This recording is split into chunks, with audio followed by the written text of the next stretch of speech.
And to take a few seconds. It's time for the Everyman, where real man talk. Let's go. Time to grind, get inside your mind. Yeah, we working overtime. That's the only way to climb. We gon' make it in our prime. Signing on the dotted line, cashing checks left and right. That's the way I'm living life. Hello, good evening, and welcome to the Everyman podcast.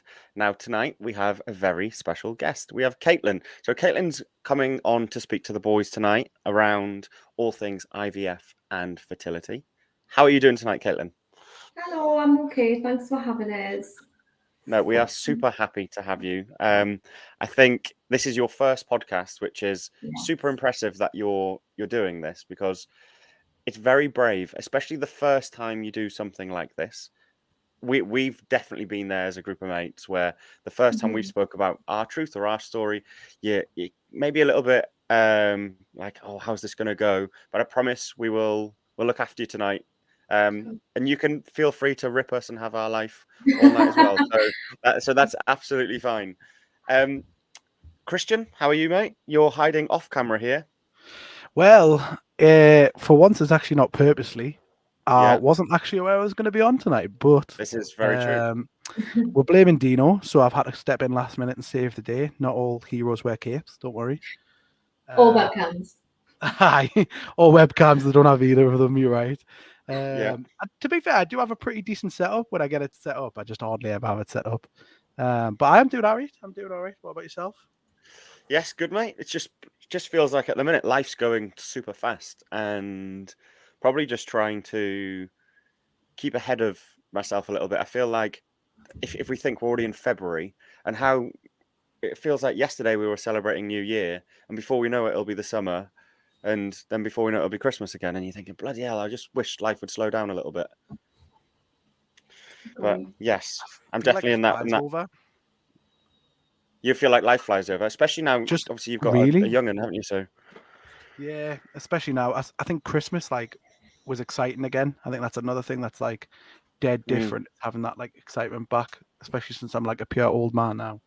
But I think once you get to the age that Alfie is now, like 18 months, he's just learning so much so quickly that it's just like everything just flies by. Like all of a sudden he's walking, all of a sudden he's talking, and then I'm like, now he's actually saying what he wants and where he wants it and stuff like that. I'm like, he's not a baby anymore. He's not me little in it. Yeah, it's just mad. No, bless him. He's not very well at the moment, though, is he? Nah. He's got like we don't know specifically what it is, but he's basically got a really bad like cough, and it's specifically happening during the night, like when he's lying down. And it's but it's so bad that it's getting to the point where it's like waking him up during the night, and he's always been unreal at sleeping. Like I'm talking, goes to bed at like 7:30, 8 o'clock, and doesn't wake up until 7 o'clock the next morning, which is like a parent's dream. Yeah. Whereas the last couple of weeks, it's like the cough's so bad that he's coughing himself awake, and then he realizes he's in the room by himself. And he like looks around on the camera, and he's like, "Oh, no one's here." So then he starts crying, and it's been a hard one for me sleep, but we're just trying to get out to the bottom of what it is. Yeah, and are they making any progress on it or not? There's a couple of things that are looking at. Like I said, he's doing actually really well. Like in terms of like day-to-day life, he's pretty happy, and it's not affecting him. It seems like it's affecting me and Beth more than anything with the lack of sleep than it is him. He's still a happy-go-lucky little lad. So yeah, pretty good. But other than that, I just find it, like I said, it's mad how quickly the time goes. Yeah. No, completely agree. So, Caitlin, we are obviously getting you on tonight to talk around. You're going to share some of your story and some of the journey that you've been on. But firstly, I think it would probably be good to get to know you a little bit too. I think that's really great that we understand who you are as a person, and then we can delve into your story. So, in terms of who you are, what you do, like what do you do for fun, what do you do outside of work, what sort of things make you sort of enjoy life? So at the minute, work-wise, I've got my own little business doing beauty. I've just done a load of training courses because I needed a job that kind of went around my hectic lifestyle. And this was the perfect thing, to be my own little boss. Yeah. Outside of work, I love just spending time with like my friends and my nephews. I've got 2 little nephews. Bless. And just going on holiday. We decided last year that we were having a break from IVF, and I think I'd done about 4 holidays last year, which was great, but very expensive. So we're on a bit of a holiday ban this year. We do have one in November. We're going on a cruise, which I can't wait for. Wow. Mm-hmm. Where are you going? We're going around the Canaries for 2 weeks. Oh, so nice. that will be really nice. We booked it last year, and we actually booked a child place on in the hopes that that would happen. But now it's like, if we want to do this round this year, I would probably be 7 months pregnant, and I don't know how I feel about that. So Yeah. see what happens. Well, fingers crossed for you. Obviously, that's definitely a big thing. Yeah. So you've touched upon it there, that you're having a break from IVF. Or you having a break last year from IVF. I suppose it's probably a great segue into what we're going to talk about tonight. What is your story around IVF? What does that really look like? So with me, I'm in the percentage of unexplained fertility. That's kind of what I've been classed as with the fertility centre. So I'm at Newcastle Fertility Centre, the Centre of Life. And this says that I'm unexplained because out of all of the tests and everything they've done with myself and my partner Phil, there's nothing to actually say that I can't fall pregnant naturally or I can't conceive with IVF. But it started because back in 2019 I had surgery to see if I had endometriosis. I know that's something I'm going to touch on as well, and another one which is a good listen to. Because I'm quite a poorly person. Was always in pain, having a lot of hospital admissions, and basically just undiagnosed. So after I had that laparoscopy, they didn't find any endometriosis, but they've still told us that I have it symptomatically. And the next step was IVF, because I had been trying naturally for about 2 years and nothing was happening. So it went quite quickly. I had my surgery in May 2019, and I had my first round of IVF in the October the same year, 2019,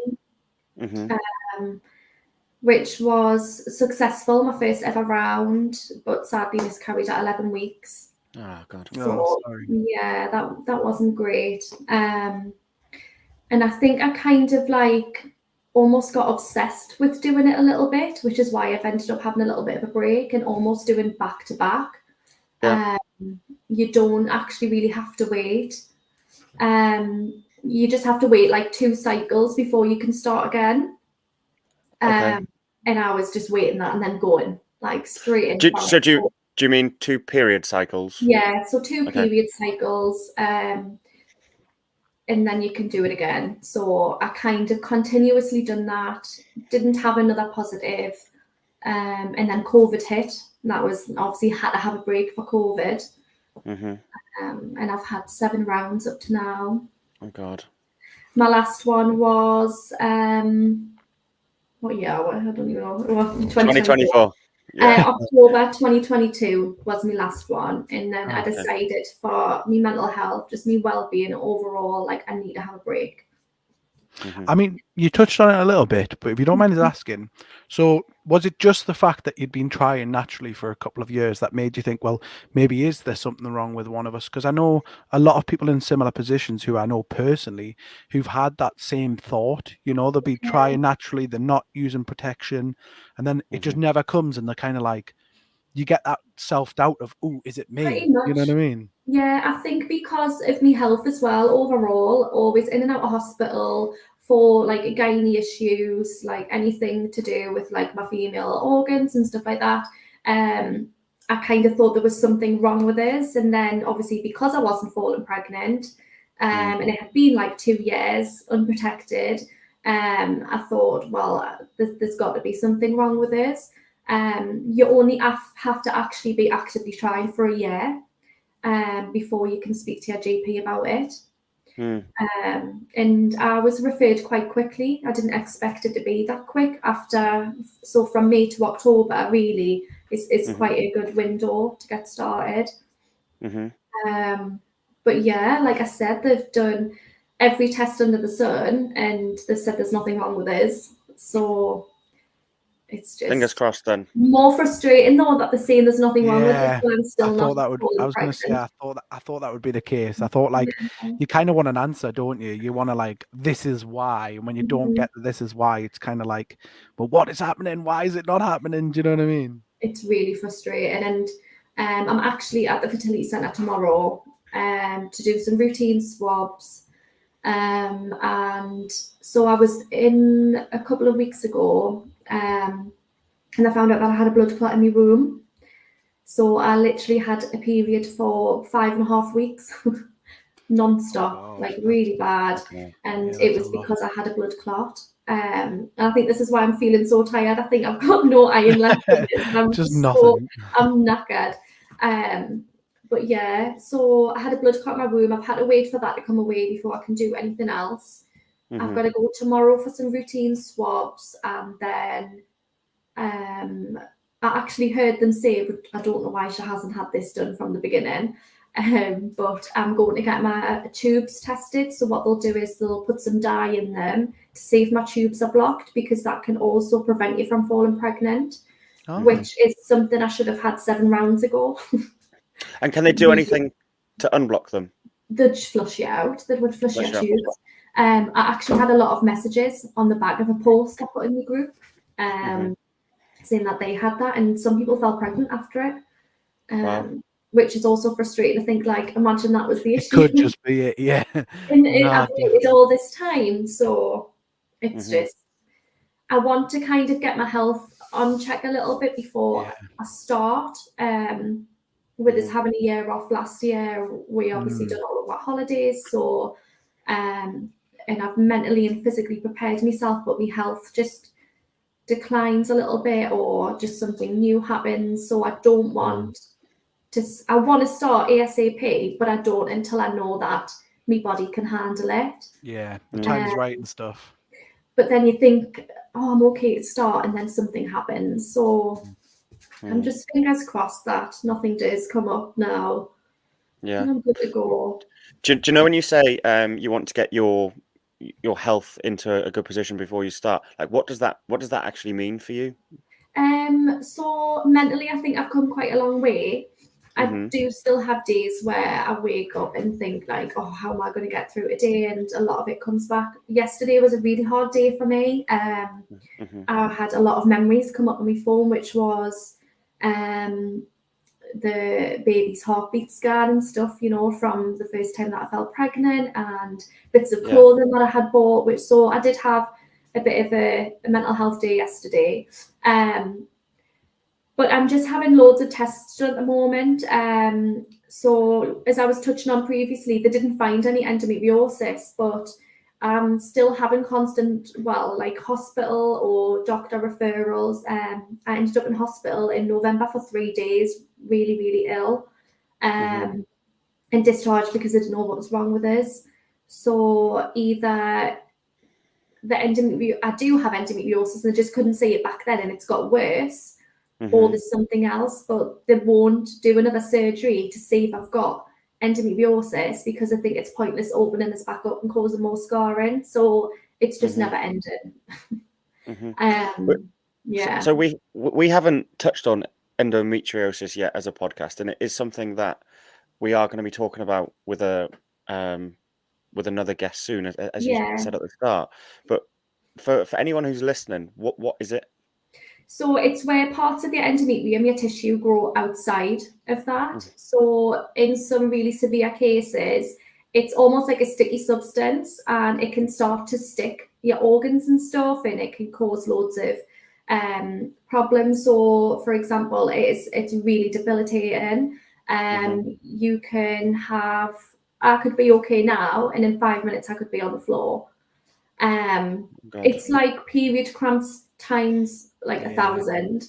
And when I've been admitted into hospital for it, it's quite hard for me to I can't think of the word, compare it to compare it to this, but it's like having contractions.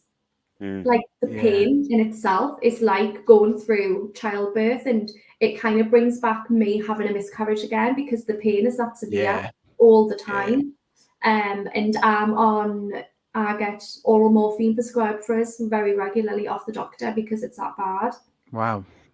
A lot of people have hysterectomies because the pain is that severe and they just want everything. Just want rid of it. Wow. Yeah.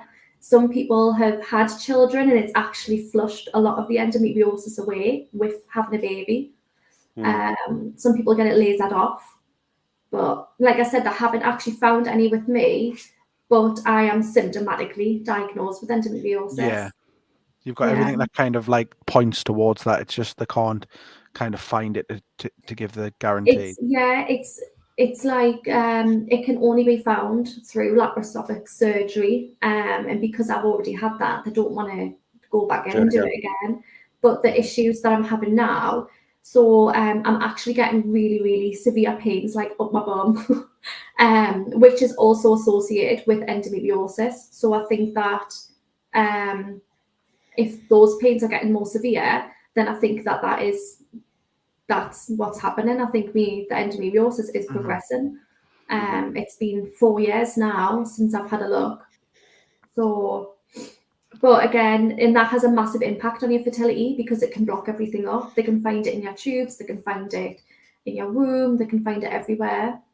And if you don't mind us asking, and if it's not a subject you want to talk about, so how does that affect you like mentally in terms of like having to go through such like a great deal of pain on such a regular basis, like for It's something that awful. you can't get an answer for? Do you know what I mean? You almost wish, like, so for example, I had an endoscopy 2 weeks ago now, and it came back inconclusive, like there was nothing they found. And I said, oh, so just another thing that I'm undiagnosed for, but I'm in pain for all of the time. You almost want to be diagnosed with something so you can say, right, well, this is what I've got, this is how we're going to treat it. But it's just a constant vicious circle, and there's been times where I've went to A&E and I've been blue lighted in a hospital, and you almost get like made to feel that it's all in your head. I remember going once and like literally couldn't get out of bed, couldn't go to work, and he basically said, we think you need to go to yoga or muscle relaxation classes. He has 5 ml of morphine. I was like, what? Like, what do you want us to do with that? I can't go to work. Yeah. So it is really draining. It's good that I've got such a good, like, my partner, he's amazing. So it definitely helps that they understand as well. How's he found it all, the full situation? It feels quite hard at showing his emotions, to be honest. I think as long as he thinks that I'm okay, he's okay. Yeah, it's a very typical bloke reaction, that, isn't it? Yeah, it is. But I do get his frustration because I can see how affected he is when I'm in pain, and he almost wishes he could do something. And 100%. there's times where, like all dignity's gone out the window because he's literally had to carry me to the toilet. He's had to bath us, he's had to dress us. He's done a lot, and I think it takes a lot for a man to be able to do that as well, and that obviously will have an impact on him. But he doesn't really voice it. But I do tell him that he needs to start, and I'm like, look at this group, join this group, and I definitely want him to be more open with his emotions, but not going to get on his case. I think so. Go on, mate. No, I'm just going to say, I think sometimes, like, from our perspective, it's like you don't want to try and show that because you want to try and be the person who's there for your partner. You don't want to be a burden. Yeah, and from our perspective, like if Beth's not well or whatever, I want to sort of be the one who's like, oh well, be okay so that she's okay, to help her. And I think that's something we really struggle with in general as men. But to be fair, he sounds like a canny good partner if he's doing all them Yes, he stuff for you, is. you know what I mean? That's when you know someone's like genuine, like actually cares forever. for you. Yeah, if they're actually gonna sort of be there for you when the shit's down, you know? Yeah, definitely. Yeah, no, I suppose my question would be around that though. Like, what support do you get? Do the NHS give you counselling? Can you get anything? Because I mean, you're the grieving, aren't you? That's the thing. Yeah, so when I worked for my previous company, EE, I had a lot of sickness there due to obviously miscarrying and just IVF in general, the way it affected me mental health. And they did offer us talking therapies, and I did accept that, but I felt like I had to because I was on the sick, and it's something I think that they would have picked up on if I didn't. But I Did it hated help it. or not? It didn't help. I hated it. It was just me crying down the phone for a solid hour to somebody who is paid to say I understand, which is I think why I made my group. So when I had the ectopic pregnancy back in April 2022, on the back of that, I just felt like you have your friends and you have your family that you can speak to, but like who can you actually speak to without going public about things that's been through the same thing as you. And obviously by that time, I had never told anybody about my IVF, like literally very close friends. So I'd done I'd done 6 rounds of IVF with nobody knowing, because I didn't want for something to happen and have to explain myself every single time, or if I fell pregnant and I miscarried and I would have to tell everybody. But I think that's why I kind of went in on myself a lot with my mental health, because I was carrying all of this weight on my shoulders.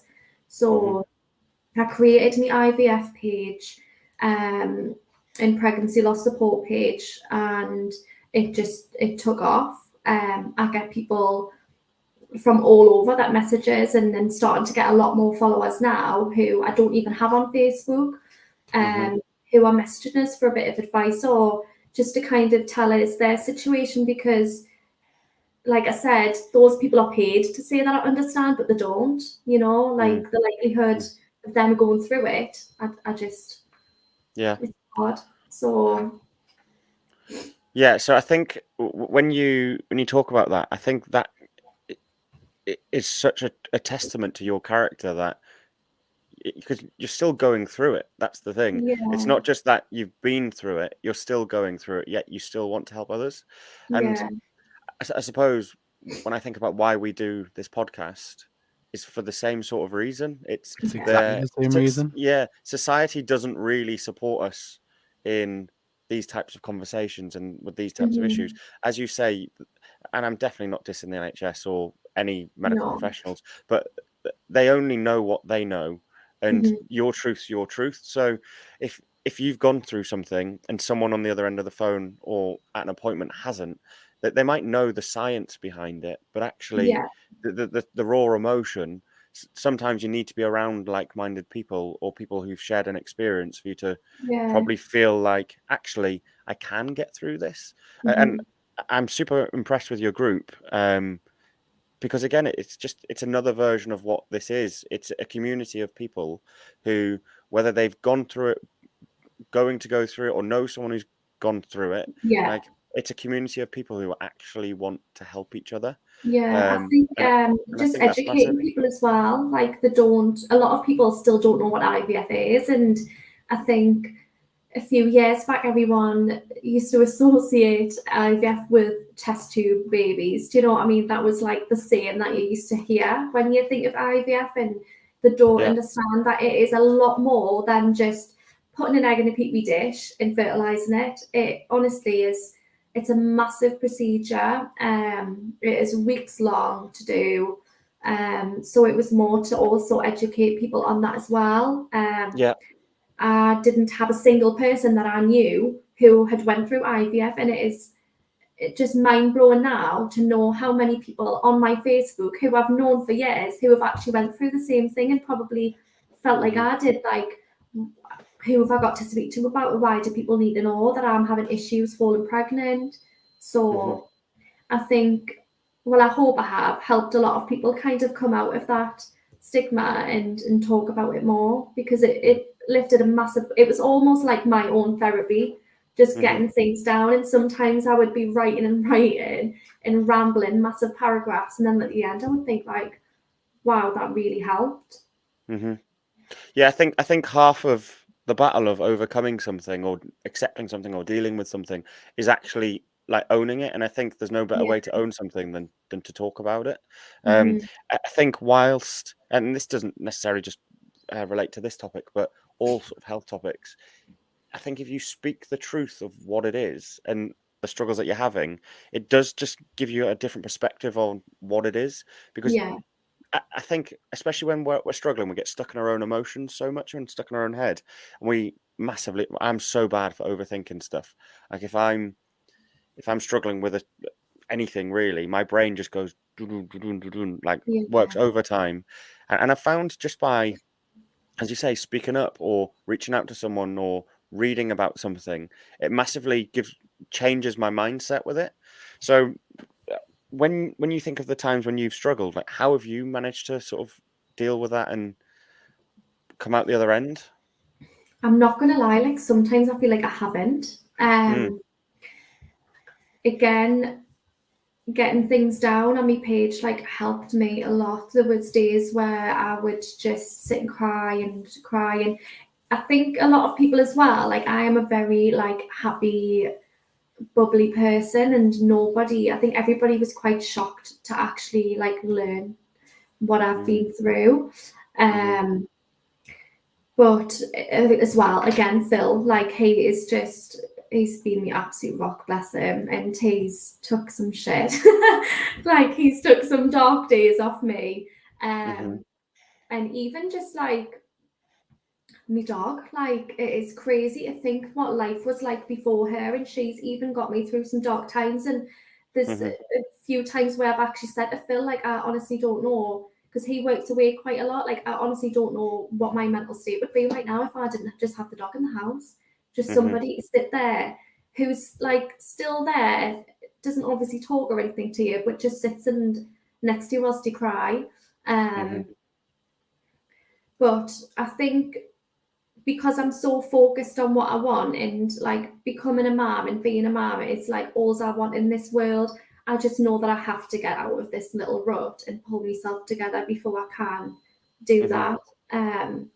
I do still have days, and I was even questioning it the other week to Phil, and I was like, what if like I'm still not okay to be a mom? Like some days I wake up and think my mental state is so bad, like would I actually be a good mom right now?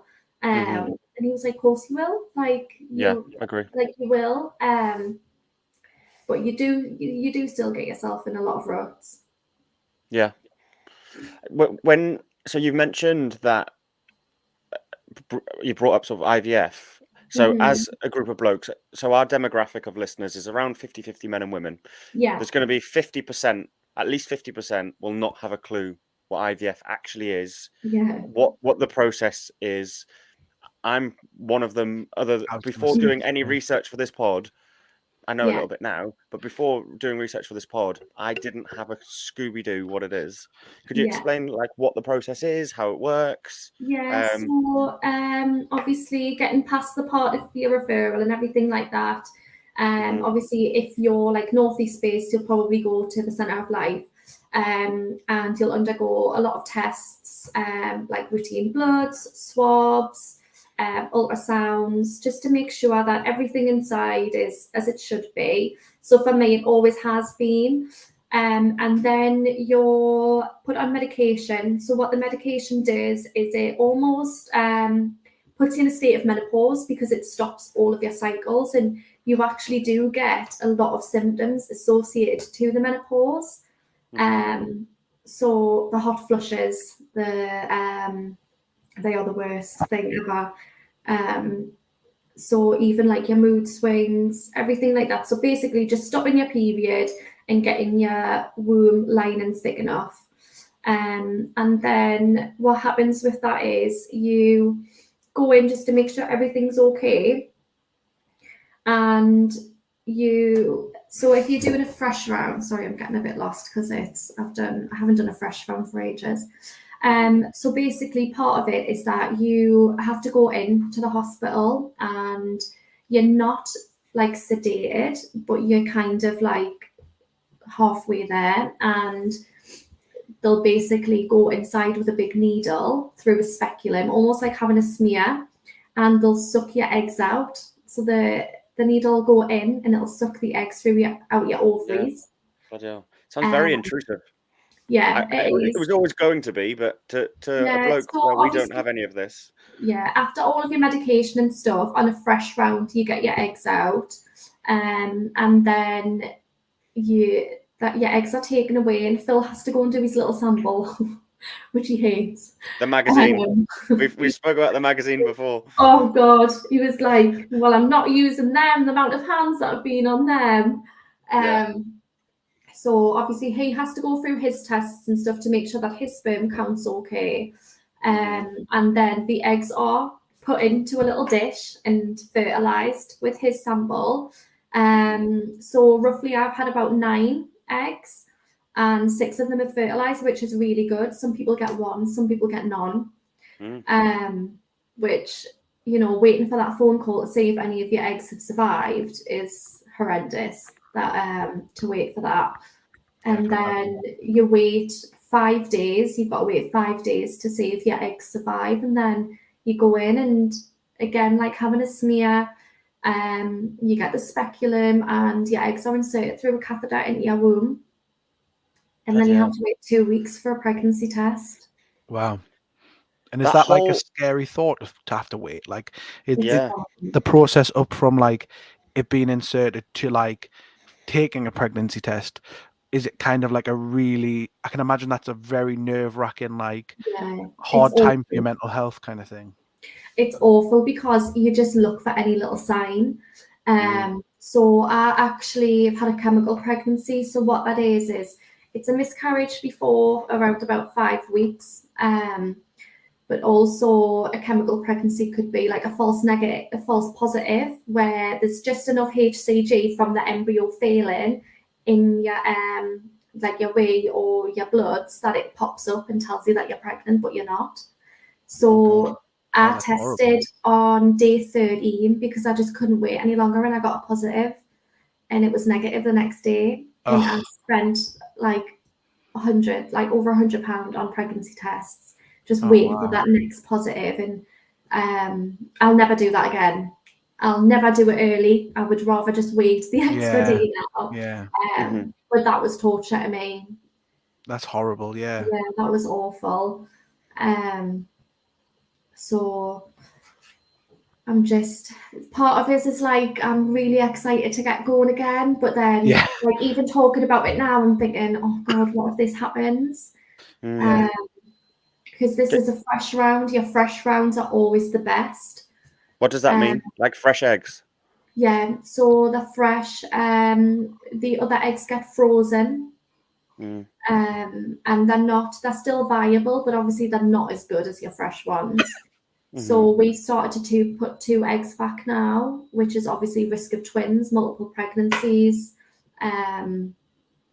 But I'm just like, I'm running out of options. Like, put them all back at this point. If I knew it would work, I'd be like, just put them all in. Kind of a credit though, how like positive you are in the situation. Like, and once again, it kind of comes back to sort of what Lewis said earlier about not a lot of people would be like how you are now and have that mental capacity to be able to sort of like carry on with the journey. And I hope I don't cross the line by asking this question, but I genuinely do think it's probably important to ask just in case someone else is going through a similar situation. You said about having a miscarriage at 11 weeks. Yeah. When you did have the miscarriage, obviously I've personally been through a miscarriage with an ex-partner myself personally. It's a horrible situation to go through. I agree. And from your perspective, especially with what you're going through with IVF, did that ever, after the miscarriage happened, affect your desire to do IVF? Like in terms of like, did it scare you or think maybe if it happens again, or like, I don't want to have to go through that? Because the partner who I had the miscarriage with was like, really scared about the idea of getting pregnant again in case that happened again. Did that make sense? Yeah, a little similar to what I said before, like in terms of because I just want this so much, it kind of overrules how I'm feeling, and I keep thinking like I need to keep going because this is all I want in the world. But even now, like even talking about it now, it's bringing back like a lot of bad like times, and Sorry. my worry now. No, like I'm so open to talk about everything. But my worry now is like if it happens again, like I generally don't know what my mental state will be if that was to happen, and I even kind of question sometimes if it was to happen again, would I be able to continue to go on? But then I think, well, I've been able to get over it and do it. So. And by go on, do you mean carry on trying, or do you mean go on with life? Carry on trying. Carry on trying. I mean, Yeah. you know, questionable that I've even thought about other things as well. Yeah, Like I understand that. you know, like sometimes I think like what as a woman, it is a massive thing to not be able to do. You know, as a woman, you think, you know, I should be able to carry a baby, I should be able to fall pregnant, and to not be able to do that, it's hard. So you do have Those thoughts moments. sometimes of Yeah, thinking, of well, course. what am I here for?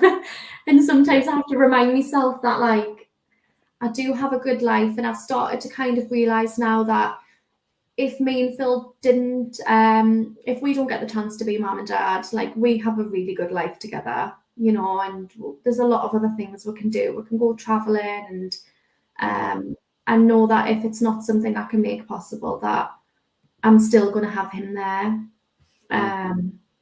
Well, that's again testament to your relationship, because it I have to be honest, I've seen it firsthand that it can break you. and it can break a relationship so easily. And And not a it's lot. mainly it's the fact that couples aren't great generally at talking about it. So everything you've just discussed there's so much like raw pain in how you're feeling, and Phil will have his version of his pain. And then to what Job was saying, that as a man, naturally, like if I'm sad and I don't have a partner, but if I did and she was sad, like I would put my sadness to one side because I'd want her to be okay. And then over time, that kind of erodes because both of you need to be okay. That's it. Yeah. And we are pretty solid. Like all of our friends and family know, and there was like one really dark time where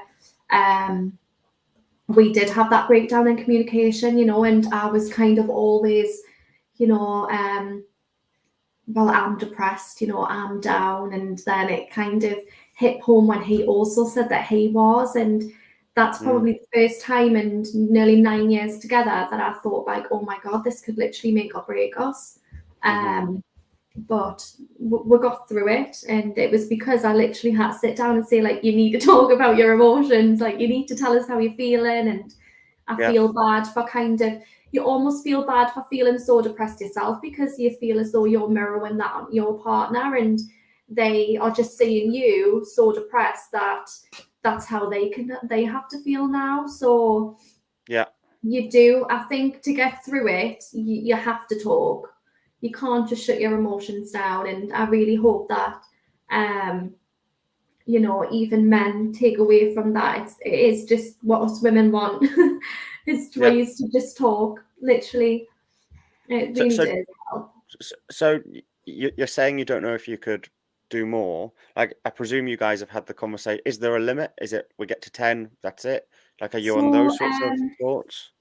On the NHS, you get 3 fresh rounds. So I'm really, really lucky to get like 7.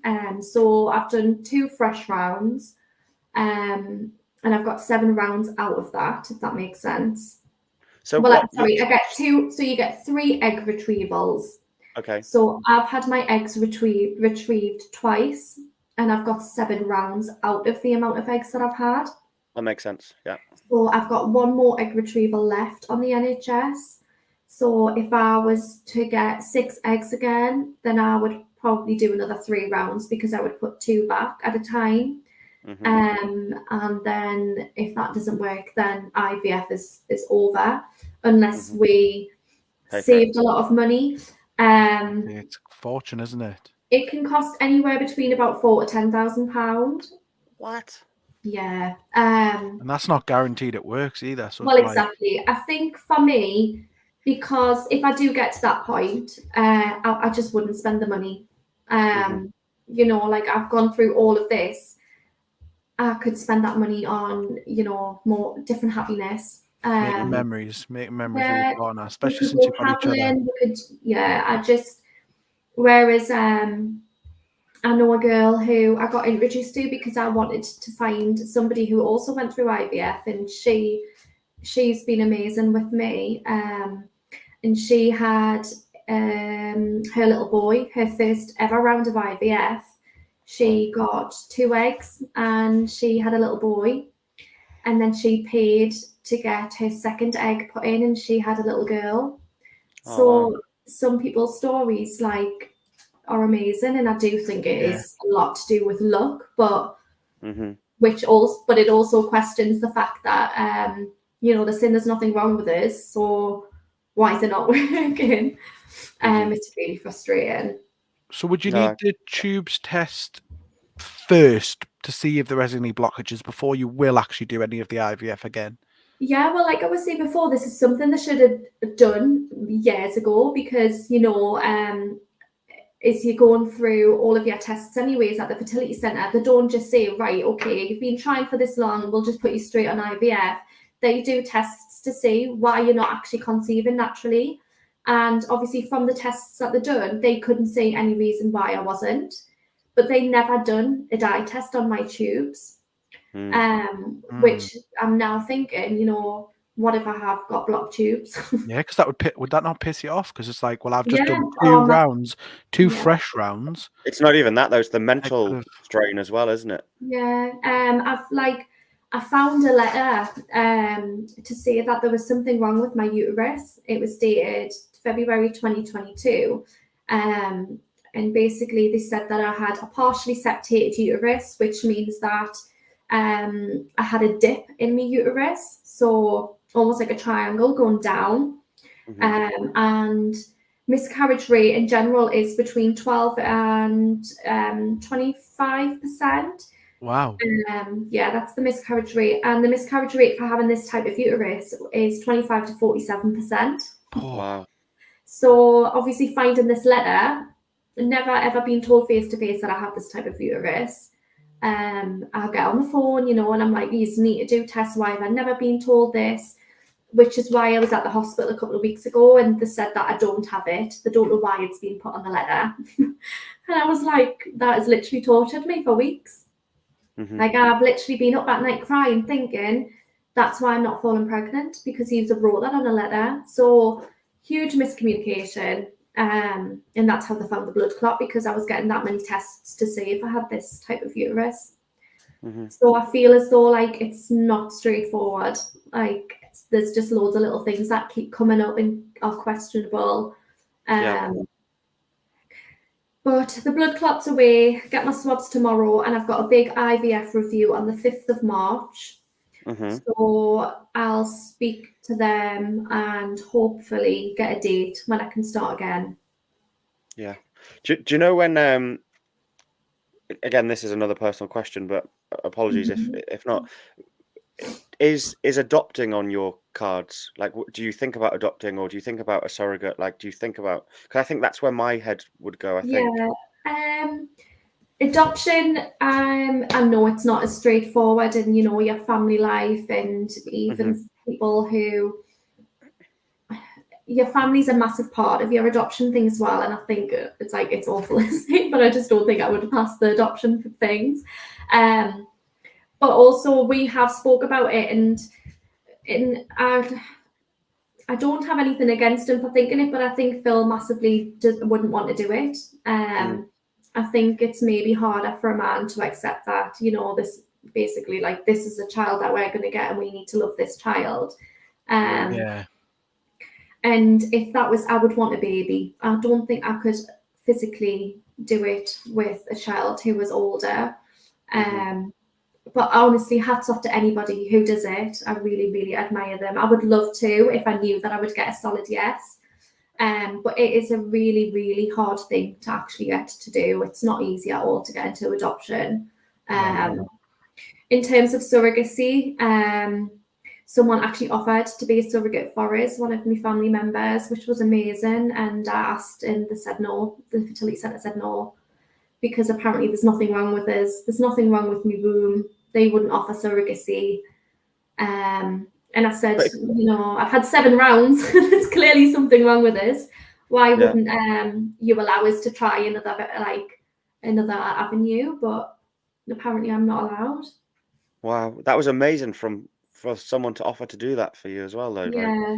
Like, They said, why, there's nothing, basically their words, there's nothing wrong with your womb. Why would you want to put someone through that? That's not fair. And I was like, it's like they're willing to do it. I'm not forcing somebody's hand.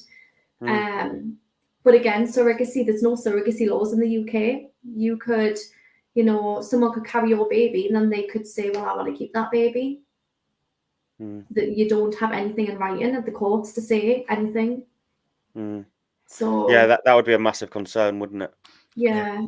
And I get it. Like, you carry something inside of you for 9 months. Why would they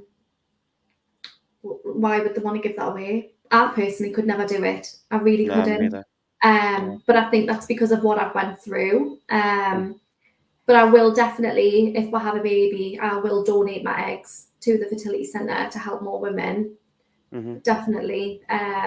Because it's just not nice. It's not a nice thing to go through. Yeah, I'm going to be honest. I've learned so much here that I just didn't know were things. Same. Feel ignorant. I didn't know. I don't think it's ignorant. I could never say that word. I just think people aren't educated enough on it. I definitely wasn't. I'm not gonna lie. Do you know what? I'm gonna embarrass myself here and sound like a bit of a knob. But do you know when you said about the whole test tube thing? Yeah. I genuinely thought that was the crack, and that's like my own embarrassing, like not given enough attention to the actual issue of it. I just thought like people paid, and I didn't even know you could get it on the NHS. That's another thing. I thought people paid thousands and thousands of pounds for someone to just take it, put it in a petri dish, and then obviously mix the two, and then it goes back in, and that's it. And you really don't think, from an outsider's perspective, how much heartbreak goes through it, how much like it puts on a pressure on a couple like that kind of thing, and how much bloody shit you have to go through. Do you know what I mean? Yeah. And that's kind of like something that this has opened my eyes to. And especially when you think people. Yeah, especially when you think that 2 people could just have sex and get pregnant and that's it. So you either have the people who just have sex, get pregnant, that's their life. I know there's challenges, but it's fairly simple. But then actually that to get the support, it doesn't seem like a really pleasant process at all. Yeah, I think everyone is so quick to talk about the positive pregnancy tests as well, and nobody like talks about the negative. And a lot of people, the heartache that people feel not also falling pregnant as well. Everyone is so happy for everybody that does, but there's no compassion given to anybody that isn't. But again, that's because it's not talked about enough. You see the pregnancy posts on Facebook and everyone congratulating them, but you don't see people post been trying for a baby, I've had another negative test. But I just think it needs to be normalized and people need to speak about it. Yeah, I couldn't agree more. And I think that is the challenge in today's world with social media, that we all live our best life in public, and we're losing some sort of real human connection around actually just having honest conversations. But actually that makes, as you said before, the stigma of the conversation so much worse, because no one ever wants to present themselves as struggling, or it's tough. 100%.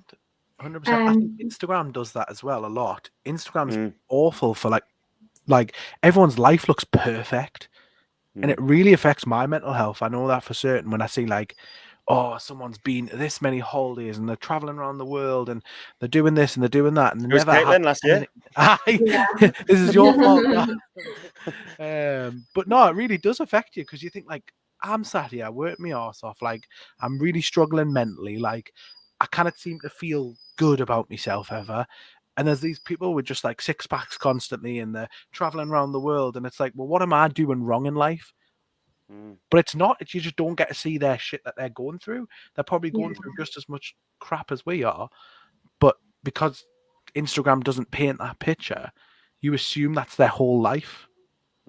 Yeah, no, I get it. I think sometimes as well, I get a little bit worked up over a lot of celebrity posts who are just, you know, going to the clinic and getting their eggs frozen and having the luxury of money to be able to do that. And I probably will get some stick for saying that, but it does upset us because I think, you know, you do have the luxury of money on your side to just go and freeze your eggs, do whatever you want, and then come back to it. A lot of people have said to me, you know, well, you're still very young. You know, you've got your whole How life old are on you? this year. I'm 27 in April. So obviously people will say that as young, but then I just think, you know, imagine I started that process from now.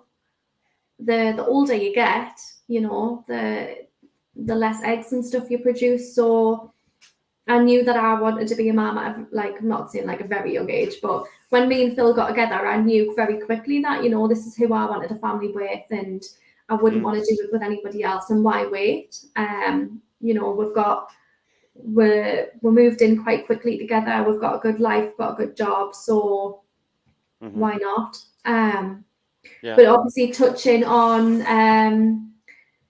the fact that if my rounds run out, I'm still hopeful as well, because when I had my ectopic pregnancy, that was actually the first ever time that I felt pregnant naturally. So again, even more heartbreaking that it didn't work out. And I thought that, you know,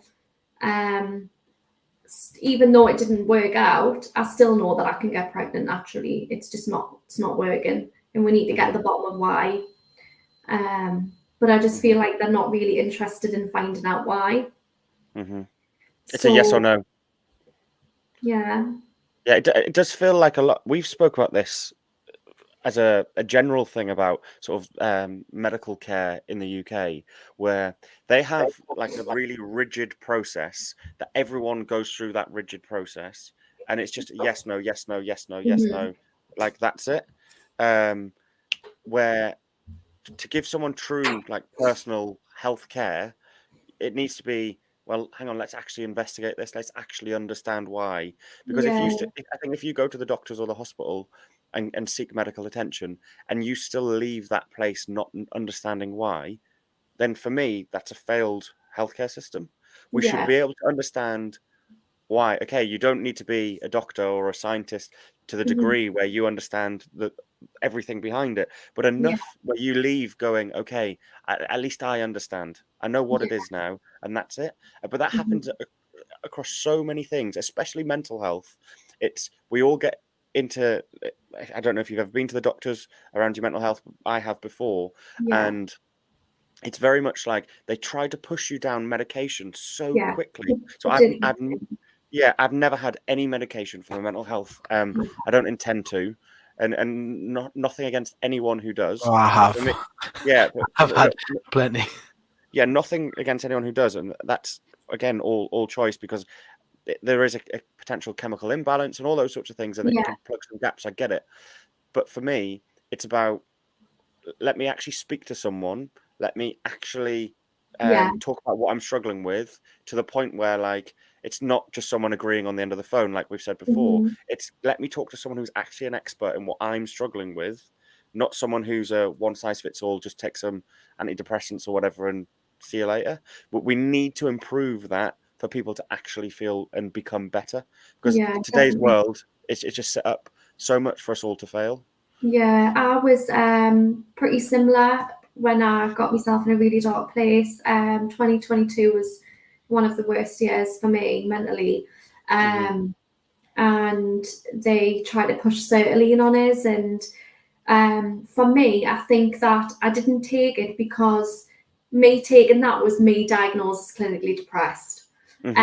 Depression, anxiety, that's what I had, and it was written down. But I thought, well, if I take these tablets, I am definitely that.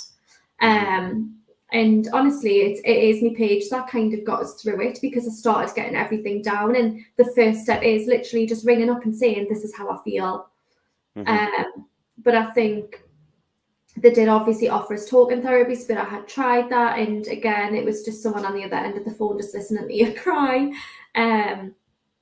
But you know, it works for some people. Some people now can't live without it. But again, that's hard for people to actually come off them and feel good. I know people who literally miss a day or two and literally so chemically imbalanced that they then need that again to balance them out. Yeah, Well, that's what happened to me. That's how do you find it? What happened to me? Well, I've never been on them for ages. I'm talking years and years and years and years and years.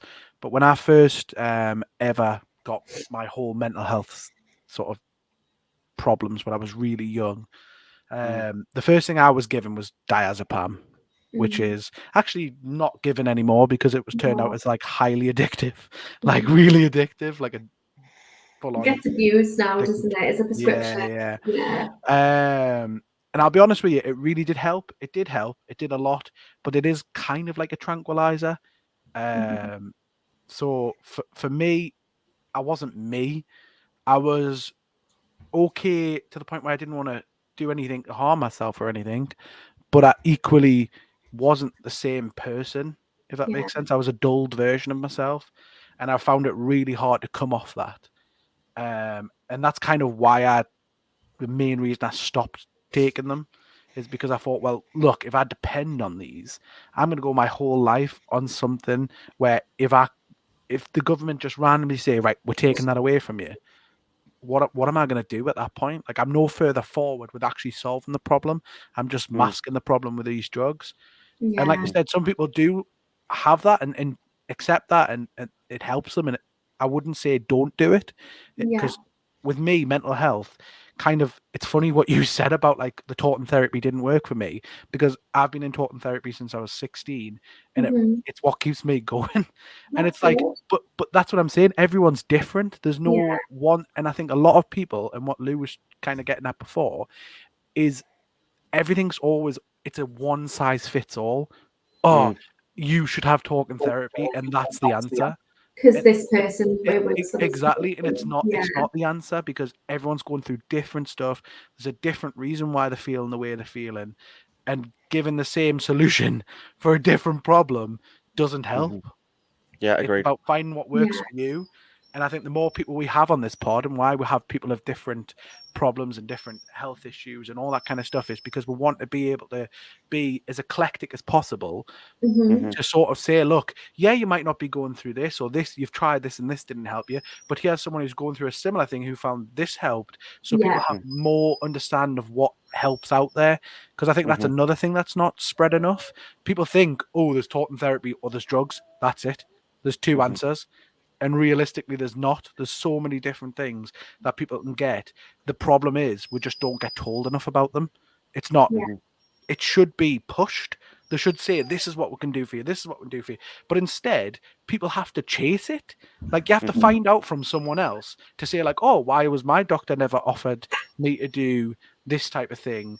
Because it's even like your tubes. Why weren't you offered it, but others are offered it? Yeah. No, that's I agree. The point. I agree. And it is good for people to speak about it and kind of list things that help for them, because it could help someone else. And, you know, it's good that I found that my therapy was getting everything down in writing and opening this support group. Because I used to research a lot into IVF, and I found that a lot of it was negative. And I know that sometimes, you know, a lot of my posts are negative in terms of me not having a good result, but I am very raw with it.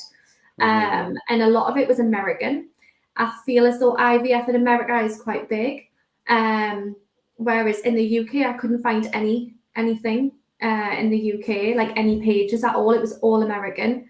So, it's good. Like, I actually had someone from America messages, which was good, because obviously my page has reached quite far. So I'm just hoping to do like more of this. And I actually said to Phil, like literally hours before you put that status on your group, and I said I want to do more. Like, my goal this year is to try and help more people, and do you know, even have like a little coffee morning with people in the area that I've went through, not even just IVF, but like pregnancy loss as well is a huge thing. And I don't think people have support for that. And again, you know, family can say, you know, I'm with you, I support you, but it means a whole lot more coming from someone that's been through it. And, you know, just taking the time to speak to somebody who has, you do feel like when they say, I understand what you're going through, that it's genuine. And it is a big weight off your shoulders. So Kate's Coffee Mornings coming soon, everyone. Love the That's name. it, yeah. Love the name. You'll have to get Yeah. a t-shirt. We'll get coffee. There'll be like salons closed for coffee mornings. Just coffee. Yeah. Can the boys come as well, please? Because Just I gonna like say cake. that. Yes, Yeah. these all can. We'll bring some cake. There's a really good group though on Facebook called Miscarriage for Men. I don't know if you have came across I've never it. heard of it. No. Never Yeah, heard of it. so it's somebody as well who's quite local, and that they kind of inspired me to make my page. Similar, you know, story in terms of pregnancy loss, but from a man's perspective, and he's doing a lot now. And I thought, well, I haven't seen anything for women, so let's jump on and do that. But yeah, Miscarriage for Men is a really good page to follow. He's done very good with it. I think from Well, miscarriages definitely as find well, I think one of the thing is a lot of people who haven't went through it don't actually realize how horrible they are to go through. Yeah. Like, it's not just the actual, and I know the emotional side's a big thing of it. Like, losing a child is a huge part of it. But it's for the woman especially, it's physically. you then have to push this out horrible. of you. It's like, it's not just it's done, you've lost the baby, it's over, it's done. Then the woman has to go through that horrible situation of, and like I said, I'm not trying to trigger anyone, so sorry if this brings any thoughts up and stuff, but when I went through it with my partner, I remember there was a point where she was like, and this is too much information, No. but, where she was like physically breaking down in tears because she could see like bits of like, Oh, mate. you know what I mean, in the toilet. No. It's like, It's no awful. one should have to go through that or look at that, or and that can emotionally really affect you. people more, Yeah. if not just as much as the fact that you've then got the grief of losing something as well. Yeah, It's like I a would two-part much stage. rather.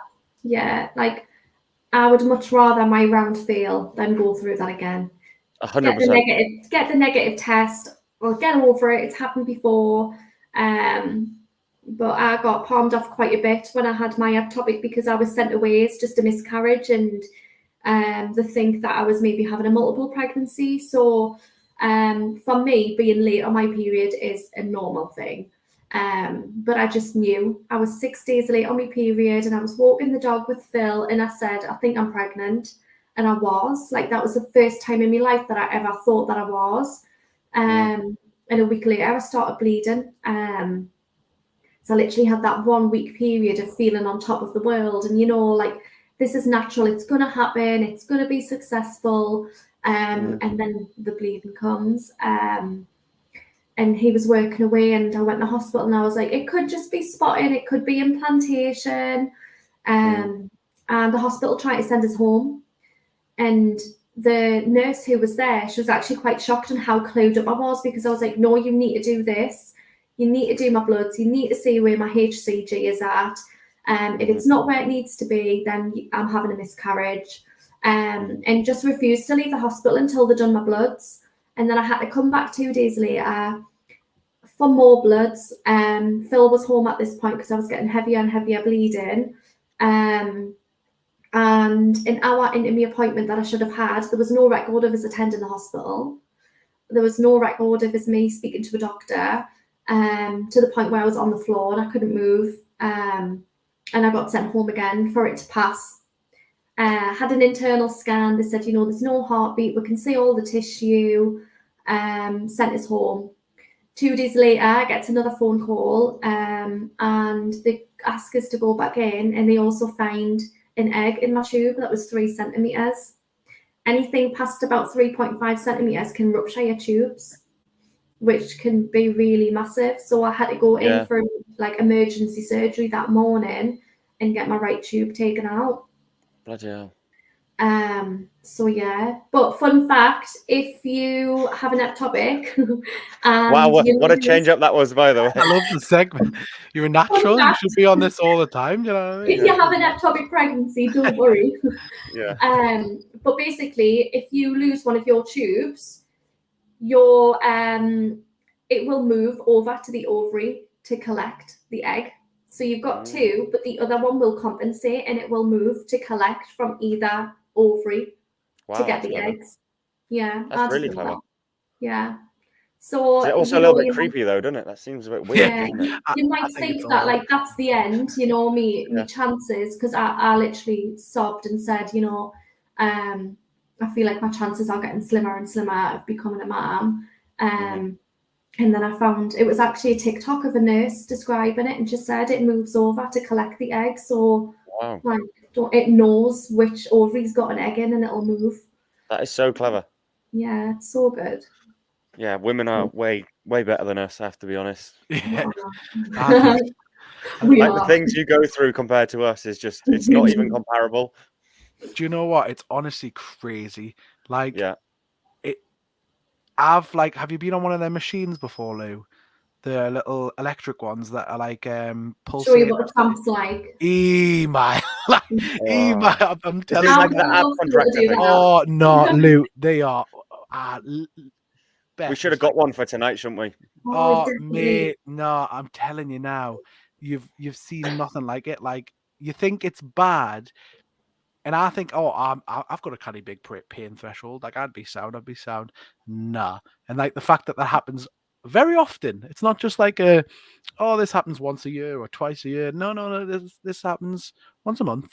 So yeah, and how you cope with just Do you day mean, to do you mean day? just like a period? Do you mean like a period cramp? Is that what you're Yeah, saying? that's what I'm talking about. It's Well, if you thought that was bad, endometriosis pain is probably 100 times that. It is no, I'll stick to without. No, I'll not have. so No, bad. Yeah, I'm we'll not take having your a go word. with that. We'll take your word for that. I was Yeah. going to say I'm not going to have a go on the machine again just to prove your point. No, but it is. I don't know how people cope with day-to-day life with it. Honestly, and probably coming from like, do you know how men are always known as, oh, you get a cold and then you just can't do anything because you got a cold. Hi, But- man flu's the worst thing in the world. Whatever Nah. tonight is I nothing didn't- on man flu. Nothing. Honestly, I don't know how they just get on with their days. Like I would be in bed like, oh, I can't get up, me cramps killing us that bad. People should definitely in workplaces get time off for periods. 100%. Some people's are a lot worse, and you know, it is an awful thing to have. No, To be completely. honest.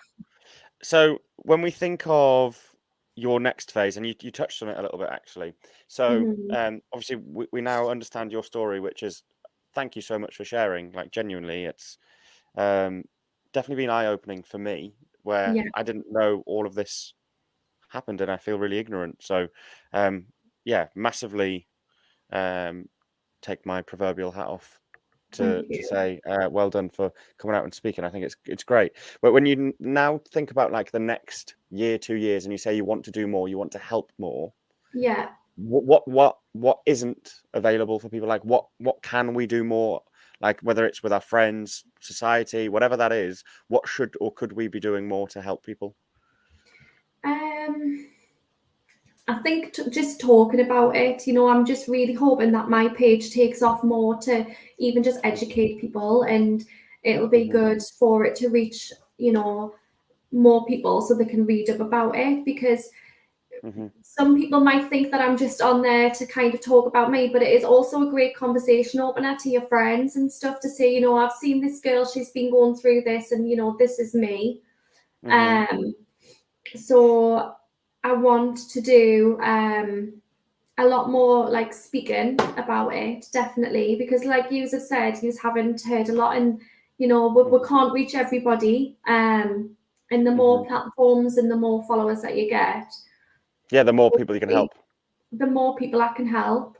I feel as though when I went quiet on my page for a little bit because obviously I was having a break last year, and now that I've started to kind of gradually post on it again, I'm getting more and more following. So people just need to talk. Like I know it is just the common thing to say now is, speak and you'll get help. But that's literally all people need to do, is just to reach out.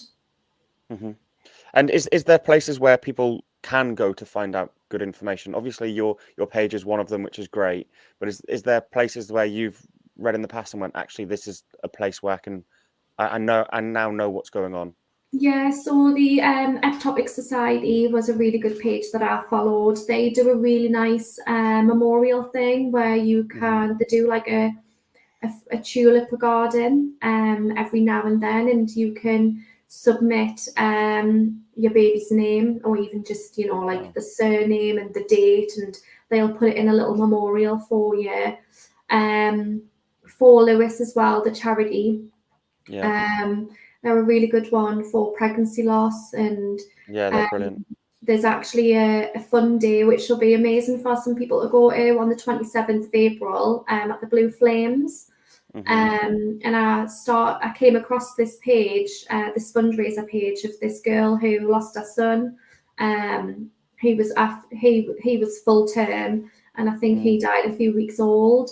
So it's not just about people losing, miscarrying. It's also, it would absolutely break my heart to think that it is still possible that I could go through all of this.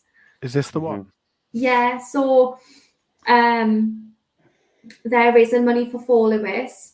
Similar situation, where they lost their baby. Must be awful. I'm trying to raise some money, so I've donated some vouchers, from beauty and stuff, and to go ahead and kind of reached out to her as well and said, it is a little bit different to what I've been through, but I am here because I don't think a lot of people think there is somebody there who kind of understands the pain. So I've found that even me reaching out to some people as well, it does get them speaking. Sometimes it takes us a little bit to build up the confidence to do that, but normally you do get people talking. I definitely think you doing stuff in person will be a bit of a game changer. Like even you coming on tonight. Yeah. Hopefully people who follow your page, they might have read your posts, but I think hearing the story and the emotion behind it means a lot. So I would definitely encourage, one, you've been brilliant. So you're naturally really good at talking. Yeah, but I've been shaking this full thing. I've been anxiety through the roof. Natural. Yeah, you're definitely a natural. And I would like to think it hasn't been too bad. I've loved it. I would definitely encourage you to do more, because I think your voice and your story is something that people definitely need to hear. Yeah. I think even if you think about how you can have the biggest impact with your page, it's probably then encouraging others to do what we've said, like talk up. Yeah. So even hosting something like this, and you might talk once a month with some of the girls who follow your page. I'd love to do that. Yeah. Something like that. It's quite easy to do, and actually the impact you'll have from that, and maybe you talk about one part of it every time. So you don't talk about everyone's story all the time. You might talk about the anything before IVF or current IVF or the loss or like how to live a life post going through some of this. And everybody's story is different, and I do think that if more people spoke about it, it would lift a lot of pressure and weight off their shoulders as well, because people do care. Like everybody does, Yeah. So when you now look at the stage you're at today,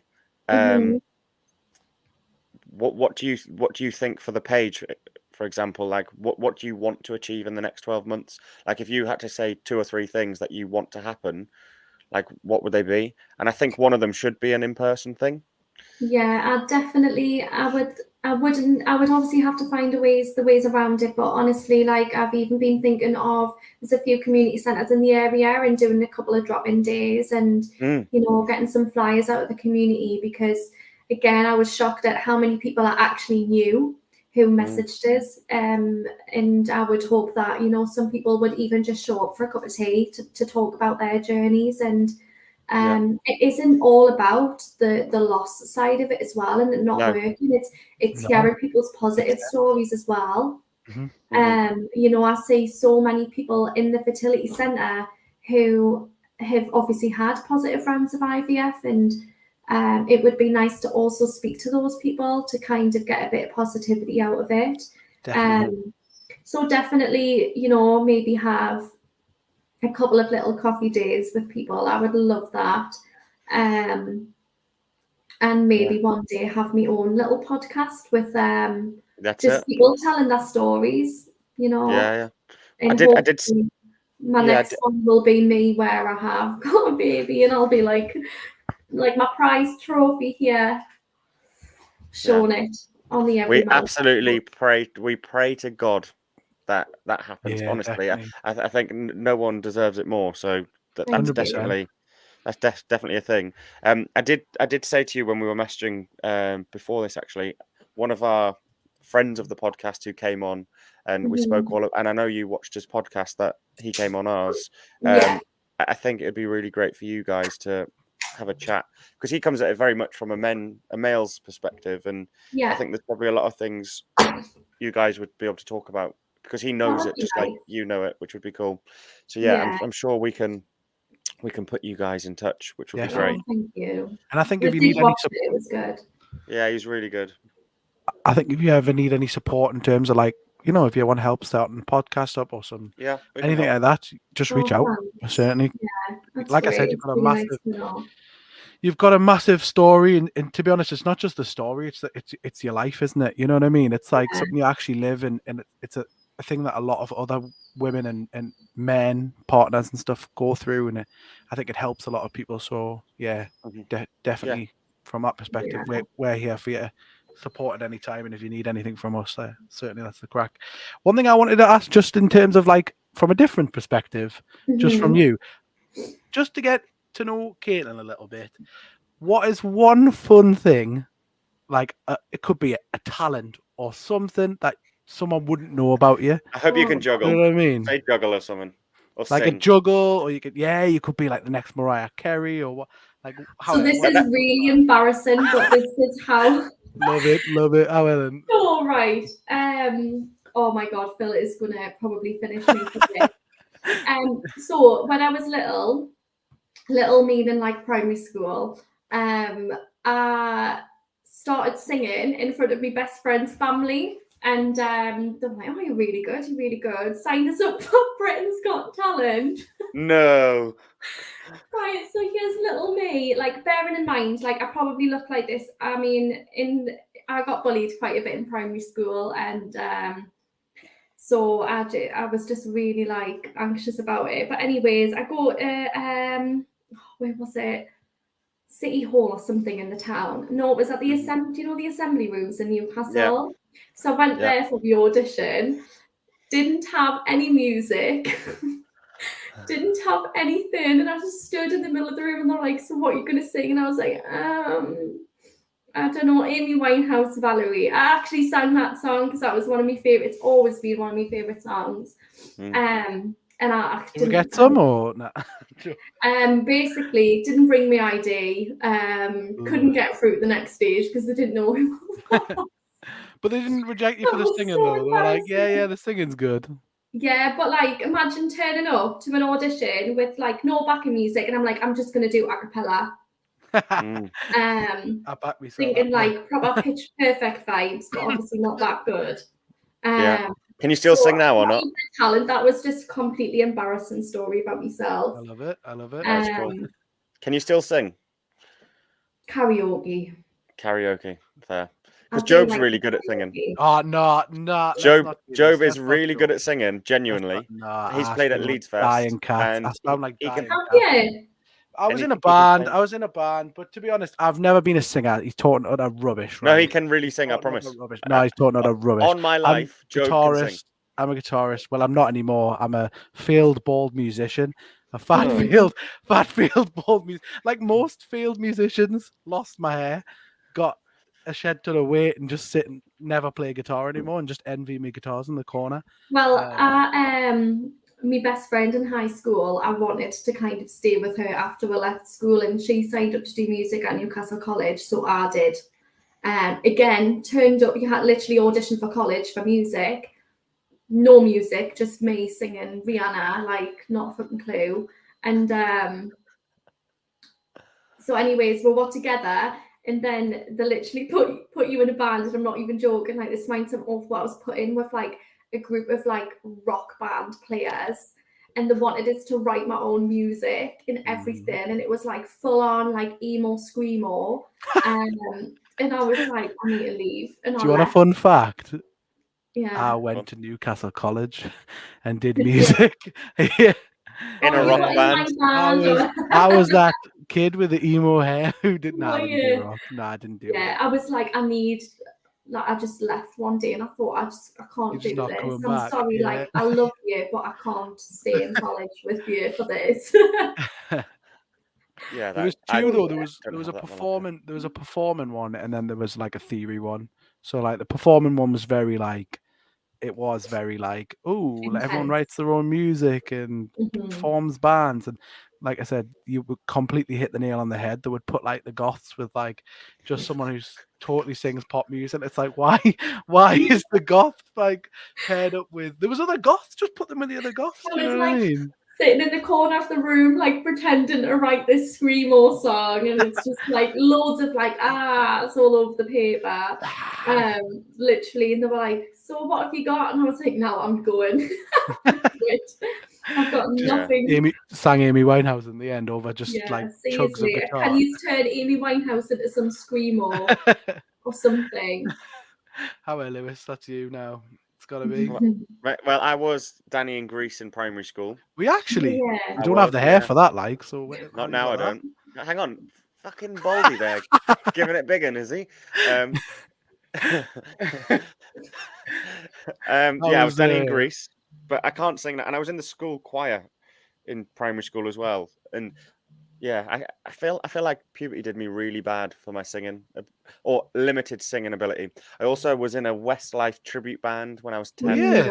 in primary school. Yeah, I was, and I sang Uptown Girl when I lived in Can Gibraltar. we get a little rendition quickly, or? Nah, mate, you know I'm not great at singing. Otherwise, if I had a bit, if I had something, You had it in your locker, I'd did sing. you?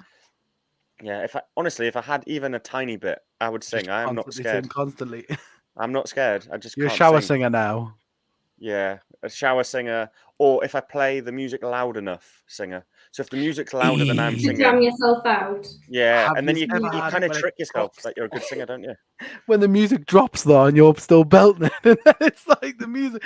It's the most Yeah. Have you embarrassing seen all thing the in the videos world. where they're driving and like everyone turns the music No. down when they start What, singing? one It's person's just so belting funny. it.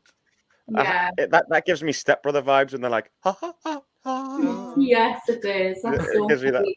Yeah. I think I'm really good at singing if I sing really quiet. Like I feel like I If hit you the don't note. sing.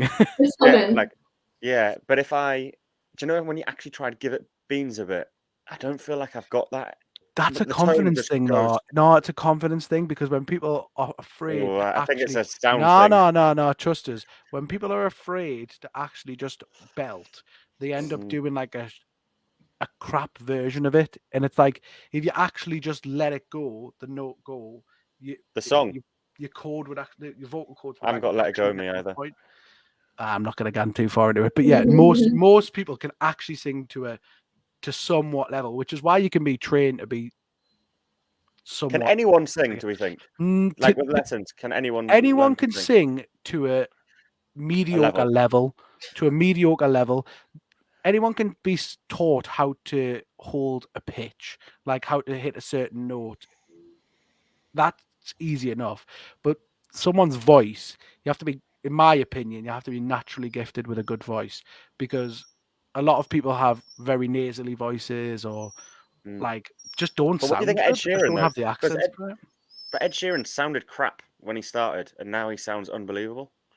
Yeah, they do get a lot more control over their voices, don't they? Mm-hmm. I tell you one thing about Ed Sheeran though, like I was watching Game of Thrones and then all of a sudden he was just there in the forest. Unbelievable. Then I was like, what the fuck is he doing there? Yeah, I loved him in Game of Thrones. He had such a massive part in the whole show. What, the 5 seconds that he's around the campfire? Yeah, 100%. So what's your go-to karaoke song? Because you say you got karaoke. If someone asks you, can you sing? And you say karaoke, that means you have a It song. depends who I go with. So one of my friends, every time we go to the pub, we always end up singing Estelle American Boy and doing the girl. Oh, what a bit. tune! Oh, that's a What great song. tune! How does it go? I'm not singing it. Mm. I'm not singing it. You could listen to it later on YouTube or something. Yeah. Or Valerie. I love Valerie, and Valerie. Oh, you stuck with the classic. Yeah, one of me, like my best friend, he committed suicide a couple of months ago, and that was our song. And it always has been, and I loved that song before we even met, and then he loved that song as well. Yeah. So keeps coming on in the salon at work, and I'm like, oh, he's here. Oh, bless. bless. I think it gets more sentiment, doesn't it? Like when stuff like that happens. Definitely. I'm sorry to hear that as well. That's yeah. Last year was really tough on top of everything else. I lost my granddad in September, and then I lost my uncle to suicide 3 weeks later, and then I lost my best friend to suicide 2 months later. So hoping for some positivity this year. Yeah, I'm hoping for some positivity for you too. One of the last things that my best friend said to us before he died was, all I want in this world is for you to have a baby. So I'm clinging on to that and hoping that he's looking over us, and that's what he's going to give us this year. Yeah. At that and lots of I'm not renditions of calling Valerie. it Valerie. That is where I draw the line. Oh yeah, Valerie's a tough name to get away with, isn't it? It is. You've got to be really edgy to get a Valerie, I think. Yeah. You might have to be in a rock band or be a goth. Could be an Amy. Amy's not a bad one. Oh, she's not happy with Amy. Nah. Amy, we're not called up Amy. Oh, there's an ex called Amy. Revelations on the Everyman podcast. Oh God, there's an I'm ex going to called get Amy. hammered. Like, I really hope there's nobody watching that and listening to that Britain's Got Talent story, because I'm dreading the next time that I bump into my friends. Can we cut that bit out? Come on over. Stop making a fool. Oh, he's got it. Go on. Oh, clicks. There we go. Oh, how I haven't got a high pitch of me. You could have filmed the. I have not got a high pitch of me. I've got a lower pitch of me. I'll allow it. Well, Lewis, did you say that? Is it your sister who's been trying? What's her situation? So my sister and her husband, so James, who is normally on the podcast. They've gone through like testing and stuff, and I believe she's fine. I believe he's fine, but his swimmers don't swim straight. Is the point? His swimmers swim round in circles. His mobility is not great. I think so. I think that's the thing. I think they just maybe need to put like crutches on them or something to keep them in a straight, or put like swimming lanes so they just go up and down. Because he's a Sunderland fan.